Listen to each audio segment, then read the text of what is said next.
মাননীয় মাননীয় প্রধানমন্ত্রী, আমার নাম রুহুল আমিন, আমি কাজ করি দৈনিক ভোরের কাগজে। মাননীয় প্রধানমন্ত্রী, আওয়ামী লীগ আগামী জুনে ৭৫ বছর উদযাপন করতে যাচ্ছে।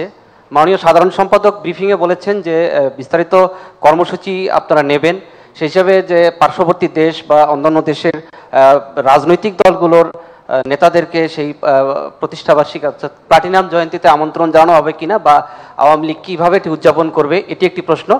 আরেকটি প্রশ্ন হচ্ছে, আওয়ামী লীগের নেতৃত্বাধীন 14 দলীয় একটি জোট রয়েছে। জাতীয় নির্বাচনের পর সেই জোটের বৈঠক এখন পর্যন্ত হয়নি। জোটের নেতারা কেউ কেউ বলতে শুরু করেছেন যে 14 দল আদৌ আছে কিনা বা 14 দলের প্রয়োজন আছে কিনা তারা জানে না। এ বিষয়ে আসলে আপনি কি বলবেন যে 14 দলীয় জোট থাকবে কি থাকবে না? ধন্যবাদ মাননীয় প্রধানমন্ত্রী। হ্যাঁ, আমরা আমাদের 75 বছর উদযাপন করব খুব ব্যাপকভাবে, সেখানে আমরা আলোচনা করছি এবং আমরা তখন বিশ্ব পরিস্থিতিটা বিবেচনা করেই আমরা দেখব যে কোন কোন দেশকে আমরা দাওয়াত দিতে পারি বা কারা আসতে পারে, সেদিকে সেটাও আমাদের আলোচনা আছে। আমরা সেই বিষয়েও প্রোগ্রাম নিচ্ছি, কর্মসূচি ইতিমধ্যে আমাদের তৈরি করা হচ্ছে, আলাদা কমিটিও আমরা করে দিচ্ছি, উপকমিটি, যে এই উদযাপনটা আরও সুন্দরভাবে যাতে আমরা করতে পারি। কারণ এটা তো এই উপমহাদেশে একটা দল, রাজনৈতিক দল আজকে 75 বছর মানে উদযাপন করছে, এটা তো কম কথা না, সেটা আমরা করে দেব। আর একটা বিষয় হচ্ছে যে লাস্ট প্রশ্নটা কি?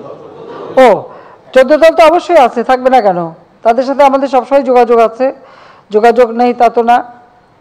এখন 2-4 জন বিক্ষিপ্ত কী বলছে আমি জানি না, কিন্তু আমাদের যিনি সমন্বয়কারী আমির হোসেন আমু সাহেবের উপরেই দায়িত্ব দেওয়া আছে দলের পক্ষ থেকে, তিনি যোগাযোগটা রাখেন এবং আমি খুব শীঘ্রই তাদের সাথে আবার বৈঠকও করব।